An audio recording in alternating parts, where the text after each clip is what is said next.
دیکھیں نوید صاحب ہمارے سینئر ہیں، قابل احترام ہیں، میں بہت احترام کے ساتھ ان سے کہنا چاہوں گا کہ انہوں نے ابھی کہا کہ جو کچھ پی ٹی آئی کے ساتھ ہوا ایسی کوئی مثال نہیں ملتی، یہ زیادتی ہے، یہ حق کو جھٹلانے کے جو ہے نا وہ مترادف ہے۔ پھر میں وہی والی بات کروں گا، بہت سے لوگوں کو برا لگتا ہے، جتنا ایم کیو ایم کے ساتھ ہوا ہے نا اتنا کسی کے ساتھ نہیں ہوا۔ کیا پی ٹی آئی کے ساتھ کیا برا ہوا ہے؟ آپ ڈیبیٹ کر لیں، ہاں کچھ زیادتیاں ضرور ہو رہی ہوں گی پی ٹی آئی کے ساتھ۔ صبح 8 بجے سے لے کے رات 12 بجے تک جو ہے پی ٹی آئی کی خبر چل رہی ہوتی ہے، ساری عدالتیں جو ہیں وہاں سے جو ہے پی ٹی آئی کے حق میں جو ہے فیصلے آ رہے ہیں اس وقت، ٹھیک ہے۔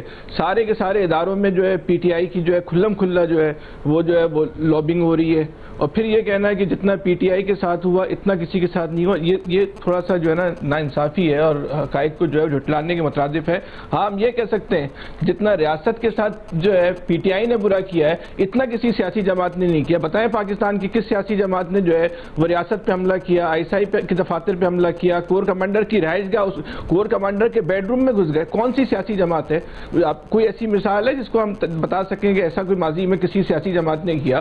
نواز شریف صاحب کے ساتھ بہت سے اختلافات آپ کر سکتے ہیں، ہماری بھی بہت ساری باتوں پہ اختلاف ہے۔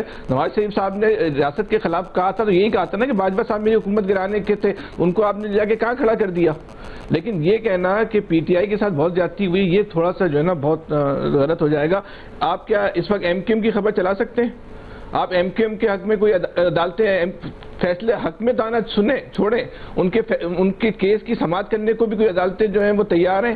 اصل ایم کیو ایم کو چھوڑ کے سرکاری ایم کیو ایم بنا دی گئی، اس کو سیٹیں دے دی گئی، ایسی کوئی مثال آپ کو کسی اور سیاسی جماعت میں جو ہے وہ مل سکتی ہے؟ فارم 47 کے تحت جو ایک سرکاری ایم کیو ایم کو جو ہے سیٹیں دے دی گئی ہوں اور اصل ایم کیو ایم کو جو الیکشن میں حصہ لینے کی اجازت نہ ہو۔ کیا پی ٹی آئی کے ساتھ یہ سب کچھ ہو رہا تھا؟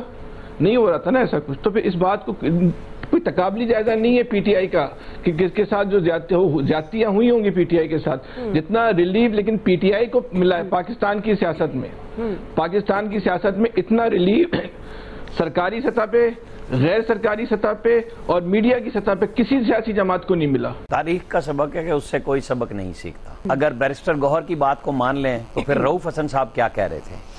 بین وہی بات انہوں نے آج پریس کانفرنس میں کی، لائیو چلی سب جگہ پہ، اور وہ جنرل آغا یحییٰ کا مقابلہ آج کے آرمی چیف کے ساتھ کر رہے تھے کہ یہ وہی کچھ کر رہے ہیں، یعنی آرمی چیف ہی ان کا نشانہ ہے۔ اگر ہم چلے جائیں عمران خان جب وزیر اعظم تھے اور نواز شریف کی تقریر گجرانوالہ میں ہوئی تو انہوں نے کیا کیا بیانات دیے تھے نواز شریف کے بارے میں کہ انہوں نے نام لیے، پی ایم ایل این کیا کہتی تھی؟ ہم نے 2 نام لیے ہیں، ٹھیک ہے، اور اس وقت وزیر اعظم کے طور پہ ان کے بیانات اٹھا لیں، وہ غدار بنا چکے ہوئے تھے۔ ان چیزوں کو صرف میں نے موازنے کے لیے کیا ہے کہ دیکھیں آپ کیا کر رہے ہیں، آپ نے بطور وزیر اعظم کیا پوزیشن لی، آج آپ کیا کہہ رہے ہیں۔ آپ کی پارٹی کا آپ کا اپوائنٹڈ چیئرمین ڈینائی کرتے ہوئے کہہ رہا ہے نہیں ہم نے صرف پولیٹیکل اس میں کہا تھا، ہم فوجی تناظر میں نہیں۔ آج رؤف حسن صاحب نے اس کے اوپر مزید تیل چھڑکا ہے براہ راست، یہ فوج کو بھڑکانا چاہ رہے ہیں، نام کہہ کے کہ جی ایک شخص فلانا اور وہ یہ کر رہے ہیں۔ آرمی چیف فوج ہے نا، ان کی ٹیم کام کرتی ہے، سارے کور کمانڈرز کام کرتے ہیں، ڈی جیز کام کرتے ہیں۔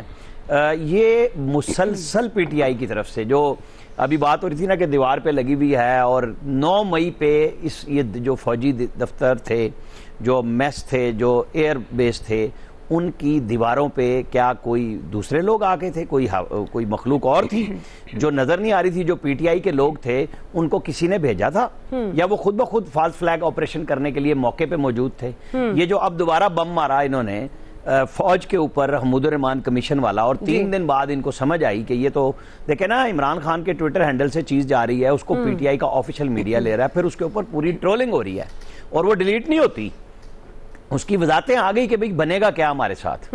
یہ چیزیں سمجھنے کی ہیں کہ آپ پہلے 2 اسمبلیاں توڑ کے اٹیک کر چکے، آپ کا خیال تھا آپ کر لیں گے۔ میں آج تیسری دفعہ یہ بات کہہ رہا ہوں کہ بھئی آپ نے اب چیلنج دیا ہوا ہے نا جیل سے کہ ہم بجٹ نہیں پاس ہونے دیں گے، تو ہم وہ بھی دیکھنا چاہیں گے کہ آپ اس چیلنج کو کیسے پورا کریں گے۔